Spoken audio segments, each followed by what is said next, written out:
Hi. Hi, good evening.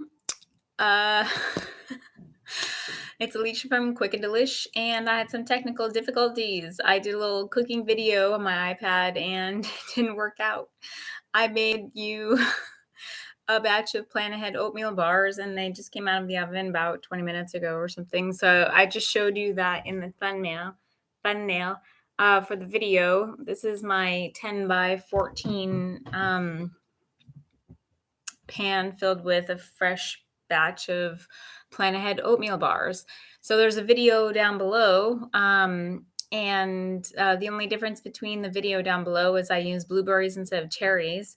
And you're going to think I'm crazy, but that's okay. I accept that. I also added some frozen peas to add some protein and fiber. And the peas, I promise, they totally disappear. So, unfortunately, with just like many ingredients, um, some peas have tough outer skins. And so that is one variable that may increase the risk of somebody not liking them, unfortunately. But I typically get the organic peas at Trader Joe's or the organic Whole Foods brand 365, maybe. I can't remember, but they're organic at Whole Foods. And then yeah, and those are both very sweet. But the last brand that I purchased, the skins were a bit tough. So you just got to buy the right ingredients. So I have one batch that's cooling, and like I said, it just came out of the oven like 20 minutes ago. And so I'm going to cut it up into 16 bars. I like to cut them in smaller bars. I think my original recipe says 12 to 16, depending on like what you need, right? So some people need a little bit more, some people a little bit less. Like my coworker, she cuts her bars into 16 bars. She's taller. She runs a lot more than me. Um, she's taller than me. So I have this, check this out. So last night I made another batch. So I have two batches I'm going to put in my freezer. You're not, check this out. This is a container of oatmeal bars. I'm very excited.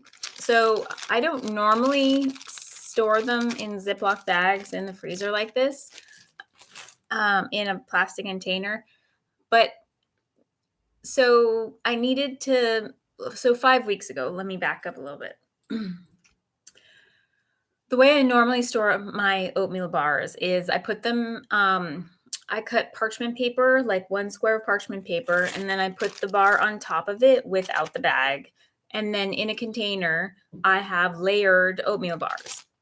And then I freeze those containers, and then I'll take them to work or whatever, pre-pandemic situation. And so that storage strategy takes up more space in the freezer. And so 5 weeks ago, about approximately, I figured out that I needed to make more space for food. And so I went ahead and just put the bars into a container and then put them in the Ziploc bags. And, I don't really like using plastic very much.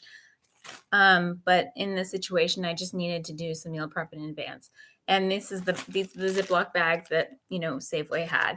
I might just get I might just wrap them in plastic, or I might get those less expensive bags, the ones that have like the fold over sandwich bags or whatever, because those are less expensive and it's not a big deal. So then I'm going to have somewhere in the ballpark of 28 to 30 bars in my freezer.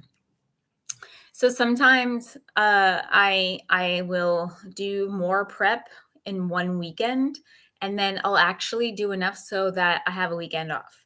And so this weekend, the only meal prep that I did was I made 2 batches of oatmeal bars, which is super ridiculously easy. Smash the bananas, add the ingredients, mix it together, put it in the oven, bake it for 45 to 60 minutes, let it cool for an hour, cut them up, store them, done. Super easy. And I did one batch yesterday and then one batch today. No big deal. Right? So super easy. And then I roasted the last, bunch and a half of asparagus that I had from like 3 weeks ago when I had 6 bunches of asparagus.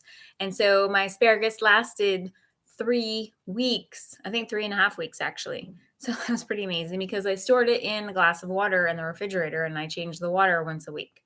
So that was super cool. So we like to not waste food. I like to prep ahead because it reduces my stress. So right now, because of the meal prep that I did last week, last weekend, and I didn't do like crazy. I just did a little more. I have 6 full entrees that I made because last weekend I made 9, and then I had some already in the freezer that I used up, and then I have, like, all this lentil soup that I made 2 weeks prior, and then I have all this butternut squash soup in the freezer, and I can't remember what else I have in there, but, like, I'm set for this week, and if I wanna do, like, hard-boiled eggs, and I have 3, dozen eggs in my fridge for that, and then next weekend, I'll probably make a frittata, to use up some of the eggs, and so keeping the rotation. So my refrigerator is, like, I don't know, like, half empty.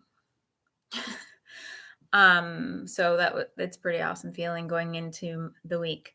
I just wanted to brag about how your future could be full of less stress. And I promise there's systems and strategies that you could do a little bit more at a time to make your life easier. And I just had one of my clients, he just made the oatmeal bars, I think on Friday, and he said that they're delicious and easy. And this is from a couple that don't like to cook much. So that's kind of promising. Another tip that I wanted to add about my oatmeal bars is that from the recipe that's down there, it's called Plan Ahead Oatmeal Bars because if you make 12 or 16 bars, then you're good to go. You're planning ahead. And you keep a couple in the refrigerator, like 4, 5, or 6 or whatever for the week, and then you freeze the rest, planning ahead. Awesome. High five. I mean, high 10. Okay, the other thing, I don't add maple syrup when I make my bars anymore. That was part of the original recipe. And now I use super ripe bananas. So I don't need to add any sugar if I use super ripe bananas. So that was a win to figure that one out because the goal is I'm not trying to be a freak about adding sugar or anything. I'm just trying to make it so that there's literally less steps in making the recipe. So I think about less steps, how to make it easier so you can make a little bit more. So stay tuned for more of these meal planning strategies and tips.